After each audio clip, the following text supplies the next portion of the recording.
Hello, empowered woman. Welcome to this episode of the Empowered Woman podcast. Today, I will be talking about how to get more dream clients and less nightmare clients, what that means, and why you don't need to nail the infamous avatar to get people on board. No more wondering what Becky eats for breakfast, how many kids she has, or if she likes skinny jeans.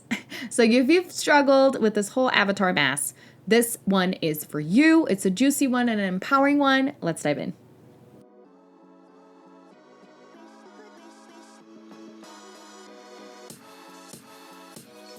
Welcome back to the Empowered Woman podcast, the #1 show on personal growth, visibility, and profit for women entrepreneurs. If you're wanting to start believing in yourself, giving yourself permission to succeed, and let your voice be heard to make an impact in the world as an entrepreneur, this is the place for you. I am so glad that you're here. My name is Marta Spurk, and I'm your host, triplet mom, woman empowerment coach, and all things motivation extraordinaire. Welcome again, and let's dive into today's episode.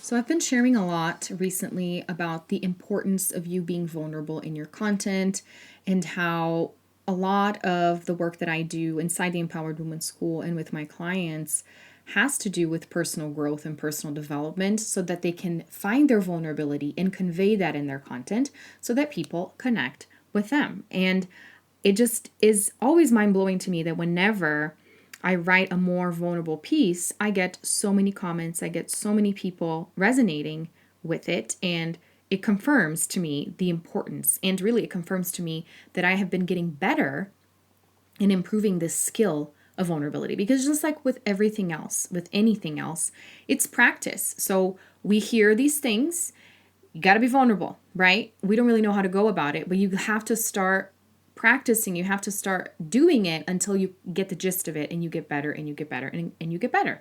And this is with writing posts for social media. This is with writing your email marketing, with recording podcast episodes. And recently I shared a lot more about my struggles as a mom and as a triplet mom at that in building my business, because people praise me and it's flattering, the reaction. Wow, I have no idea how you do it all. We have triplets and you're building a business that is insane. And that's the reason why when I launched my podcast, I called it the Mom Does It All, right? Do you remember those days? If you go back several episodes in the past, the name of the show was Mom Does It All. And I ended up changing the name of the show for a few reasons, but one of the main ones was I didn't want to shame moms or any woman into doing it all, because we have enough guilt to pass around, right? Enough guilt and enough shame. We don't need anyone else telling us to do more because we already do everything. And it's because we have no choice, right? It is exhausting, and we have so many responsibilities, not only with housework, kids' school, groceries, appointments, cleaning, laundry, cooking meals, then add in the business, the marketing, the launching, the creating content, the social media, the website management. My gosh, it's a lot. And usually most of us do it with very little help, right? For me, for example, my parents are in Brazil. My in-laws are out of state. It's just me and my husband, meaning me most of the time, while he's at work. And it's extremely exhausting. And I'm always talking about, empowerment and how strong we are and how much we do, how much we accomplish. But I find it very important. And every single time I do this, people say, Marta, I love how authentic you are. I love how real you are. And that's because that's what we need from our mentors. That's what we need from people that we look up to. We need to know that they are imperfect just as we are, because that gives us hope. And going back to a few episodes back, I talked about the importance of creating content that gives people permission. So this is exactly what I'm talking about. And here goes an example of what I've done recently that is giving permission. That is me telling people that even though you think I'm this amazing person that does amazing things because I have triplets, I am just like you too. I cry in front of my computer from time to time. I contemplate giving it all up, closing up shop. I argue with my husband about the time I spend on the business that takes away my attention from the kids. Cue in Coldplay song. Nobody said it was easy. No one ever said it would be this hard. Right? But here's the thing. If it weren't your business, it would be something else. And it's totally okay to add something to your plate that fulfills you, that helps you find purpose in life beyond your family. And I believe it is also okay that at times you feel like exploding. That's when crying helps. That's when having a sisterhood of women who understands helps. And this is what I've been working really, really hard in the past years, but specifically since 2020, to create a community of women who get it and who want to join hands to hold each other accountable, but also to just be there because we know how hard it is. And this is what I've been building in my free community on Facebook, on Instagram, and of course, inside the Empowered Woman School. I've been talking a lot about it, but I won't be quiet because we have new ladies joining in every single day. I meet with somebody or somebody reaches out to me and they're like, how do I work with you? What's going on? And if you need this encouragement and the sisterhood in your life so that you're not constantly discouraged and wanting to give up on your business, you have to join us. $37 a month. You get access to 3 coaching calls a month, plus the amazing community and lots of content so that you can start creating this type of vulnerable content. And so this is just an example of how you can get vulnerable with your audience. If you're a mom, this is something you can share. And to think about your niche specifically, what is something that is vulnerable that it would be hard for you to admit or for your audience to admit, but you can give voice to that. That helps you get closer to them. So I really want to encourage you to create this type of content. And this is exactly what I want to get into today with the whole talk of avatar. And if you don't know your avatar, then you can't sell, then people are never going to want to invest in you. And I also wanted to get into a little bit deeper into empowerment marketing, which is what I've been sharing so much, what it really means. And a great way of explaining what something means is to talk about what it is not. And I think if you've been in business for a while, or if you've been following business mentors online for a while, you may have seen a strategy where essentially you take people on a guilt trip. And this is what I want you to avoid. So if you want to attract more dream clients, you stop taking people on a guilt trip. Instead, you take them on an empowerment journey. And that's how you attract dream clients, because we've all had nightmare clients, right? And how does that happen? Because we'll take anybody, because we need the money and we're not very clear on who we want to help to begin with. So anybody that really signals that they need help and that they're willing to pay us, we'll take them. We've all done it. We've all done it. And that's okay. It's part of the learning process, right? But this is when you start attracting people that you really resonate with, that you just love working with, you need to pat yourself on the back and know that that's a reflection of you, of your confidence in yourself and your confidence in your offers. So if for now you've been getting the majority of your clients are not that fun to work with, they're headaches, they don't follow through, I want you to first remember that it's not a coach's job or anybody's job to take them farther than what they're willing to go.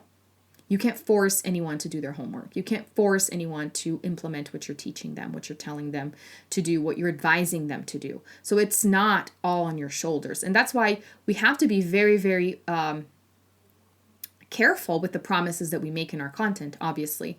Like those people that say, buy my course and you will make 10K in 10 days, or in 30 days or whatever it is. You have to be careful with your promises and with the transformation, because that's what people are buying into, right? They're not buying into your curriculum for your course. They're buying into the transformation that you can provide for them. And that's why oftentimes we don't make sales and we don't convert really well, because that transformation is not clear. And usually the transformation is not clear because you're not clear what the transformation is. And it is a process. But also there are specific steps and tools that will help you fine-tune that so that people resonate with you. And then you start attracting the people that are actually ready to work and to do the work, right? So that they're not nightmare clients, they are dream clients. And so a really sure way of attracting nightmare clients, so mental note, what not to do, is taking people on a guilt trip. And what does that mean? You may have seen gurus out there talking about putting people in their hell. Have you heard this terminology? You have to put them in their hell, like on a sales call. You need to keep mulling over why they suck and why they're stuck so that they will want to work with you. Don't do that. You may have heard people talking about stir the pain so that, again, they feel it even stronger, and then they're willing to work with you. Or, remind them of their pain points, remind them of their problems, all that stuff. And so I want to make something really, really clear. You need to know where your clients' pain points are. That's how you create content. And that's part of the Engage to Serve method, which is what I teach in the Empowered Woman School. But that doesn't mean you need to be telling them you are an awful human being. And if you don't work with me, you're going to stay where you are. And this is what a lot of people out there are teaching, which is not very empowering. Telling somebody that they're never going to advance unless they pay you to work with them is very disempowering. And it's a low blow. It's even, unethical and not even human. Now, let me tell you what is human and what is empowering is first and foremost building that rapport by showing people that you are imperfect too. That's who people want to follow. That's who people want to be mentored by, is people that have flaws and they're still making stuff happen, because that gives them hope. And I've said this before and I'll say it again, right? So this is what is empowering. It's really alternating between content that is tough love, not guilt driven, but that is tough love, calling them out so that they're not constantly living in denial.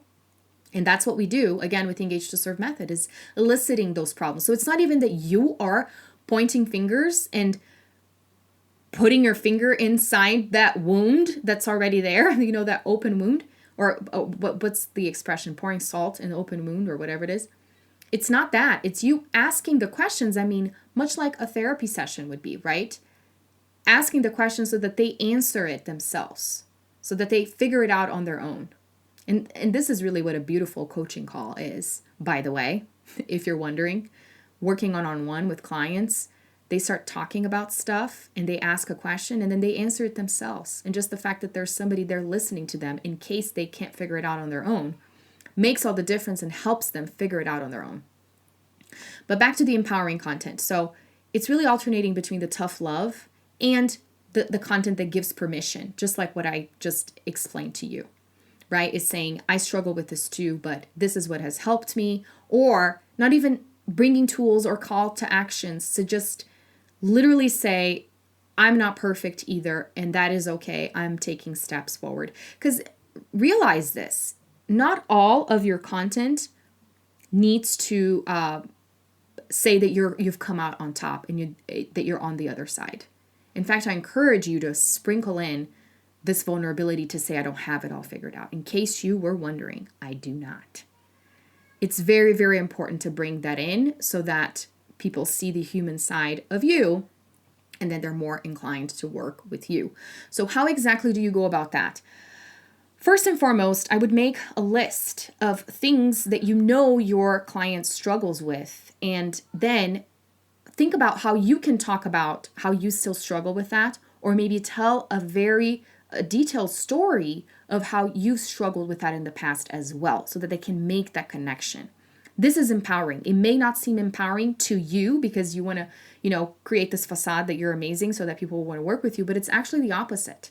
When you're vulnerable, people want to work with you. And that's the difference. That's how you attract dream clients versus nightmare clients, because you're actually being honest and you're actually being real. Okay, so make a list of that, and then next to it, you can create a little table. Think about stories and examples of yourself. You could bring in examples of clients, and that's great too. But I want you to think about what you can bring to the table that says, I struggle with this too, or for a long time I struggled with it, and avoid bringing the solution. You could say, with time I have learned, but avoid saying I've come out on top every single time. Leave it out in the open. Hey, life sucks sometimes. And that's that. Period. You don't need to be the hero all of the time. In fact, quick hint for you, empowerment marketing is making sure your audience, your client is the hero. And let me give you an example of Nike. Nike and so many brands nowadays, especially with the internet, they really have made it a point to make the client the hero, right? If you wear this brand, you're like an athlete, right? And they make sure, to be inclusive, to have different body types and different people from different places. And why do they do that?